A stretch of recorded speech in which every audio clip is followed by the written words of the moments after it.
Alright, this is for Trisha, who wanted to hear me read from my own shitty writing instead of someone else's. So, this is one of my Hotel Dusk fics, which is like the gayest game that ever gayed. You should all play it, because it's pretty gay. So, it's called This Is How We Get Things Done. I don't really know why. Read my fanfic, it's awesome. Alright. Dramatic reading. Hyde got back in the car and dropped the bag on the dashboard. Big Mac, no onions, he grunted. Then stripped off his gloves and rubbed his hands together. Holy fucking hell, is it cold out. Not much better in here, Bradley reassured him. You got fries, right? No, incidentally, I like to be historically accurate, so I had to look up when the Big Mac was created, because this takes place in like 1974 or something, but I was okay. You got fries, right? He asked, reaching for the bag. Doyle, fucking Irish bastard. I can't believe he put us on surveillance. What the fuck does he think I am? Some rookie detective afraid to flash his gun? How many years have I been on the force again? Remind me. Bradley popped the lid on his Big Mac.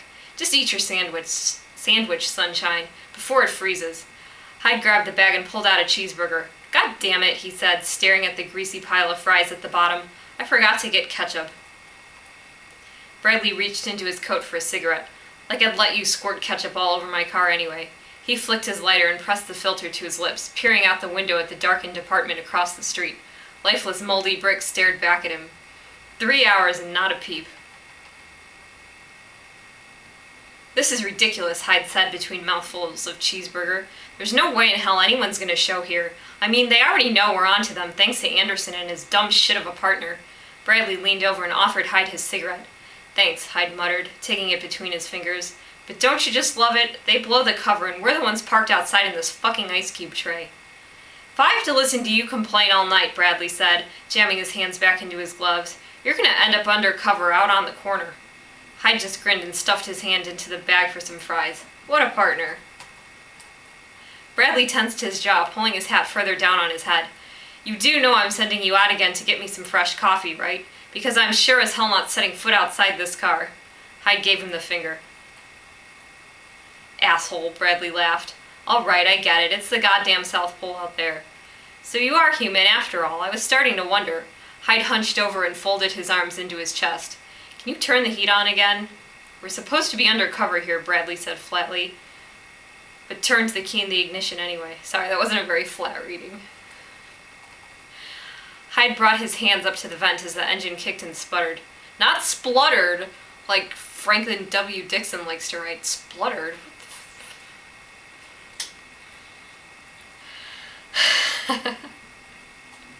How's your butt, Chet?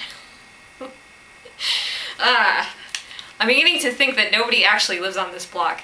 Outside, the road gleamed icy black beneath the tired glow of the street lamps, while the buildings across the street remained ominously deserted. Though, and correct me if I'm wrong here, Hyde continued after a moment, this is nowhere near as bad that time we had to wait around all afternoon in the 95-degree heat. Bradley turned the knob to full blast, floor rattling beneath them. Jesus Christ, that was awful. But we got him, Hyde said proudly, putting his face against the blower. We kicked that son of a bitch's door down, and he didn't know where the hell we even came from. The look on his face when you cuffed him. Probably had more to do with the fact that I smelled like a locker room, Bradley grudgingly turned the key to kill the engine. Or how about the time I sat in the parking lot of that bar for 2.5 hours, listening to you get drunk off your ass? That's the last time they let your sorry self carry a wire. Well, what did you want me to order? Some fruity fairy drink with a cherry in the straw? Hyde leaned back in his seat, savoring the warmth while it was still there. He does order really faggoty martinis. We busted that deal, too. No thanks to you. Yeah, well, Hyde squinted out the window at their too-quiet target. I found out early on that I'm not good at that kind of stuff. I got cop written all over me. You, on the other hand... Me, on the other hand, Bradley echoed. Hyde crumpled up the McDonald's bag and dropped it somewhere by his feet. When do you get moved to the Nile case? Bradley gave a sort of half-sigh, breath coming out in a tiny puff of condensation. As soon as this one wraps up.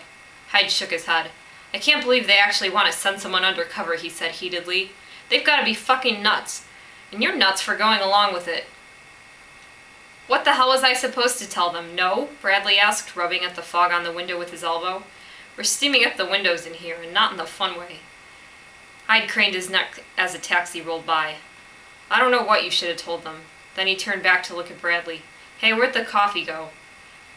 Bradley groped around by his feet until he came up with a blue thermos. Here.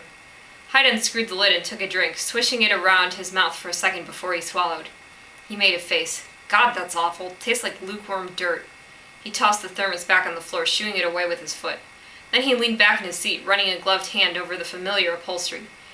You're going to miss being partners with me, you know. It might be a while before we get another chance to sit out here and freeze our nuts off. Then I guess it's kind of nice we got this assignment tonight. Aww. So sentimental, Kyle. Wait, Bradley said that. I don't even know what the fuck's going on in my own story. Hyde laughed. Shit, only a sadistic son of a bitch. Suddenly his smile vanished. No way, you didn't. Bradley rubbed casually at the window. What? Bradley, you did. You volunteered us for this bullshit stakeout. And what would you say if I did? Hyde snorted. What would I say? I'd say you're a fucking asshole, that's what I'd say. It's 5 fucking degrees out here. Duly noted, Bradley replied calmly. But let's not forget how you smashed up a 700... Oops, typo. You smashed up $700 worth of equipment in that bar fight. Typo. This could just be one of Doyle's friendly reminders. Jesus, that was like 2 years ago. He would remember that, the bastard, Hyde grumbled. That thing was a clunky piece of shit anyway. Hey, he sat up straight in his seat. Eyes trained on the building across the street. Wait, no, never mind. Just a couple of kids. Who the hell lets their kids run around at 1 o'clock in the morning? Bradley braced his hands on the steering wheel, even though they weren't going anywhere anytime soon. I can keep watch for a couple of hours if you want to catch some sleep. I've got a feeling we're in for a long one. Hyde opened the glove compartment and reached for his cigarettes. And let you hog all the coffee? He fumbled with the pack, trying to shake one into his hand. Damn gloves, he muttered, tearing the right one off with his teeth. He patted the front of his coat absently. I don't know where my lighter went. Bradley took off his own gloves and pulled the lighter from his pocket. Here's to you, partner, he said, flipping it open.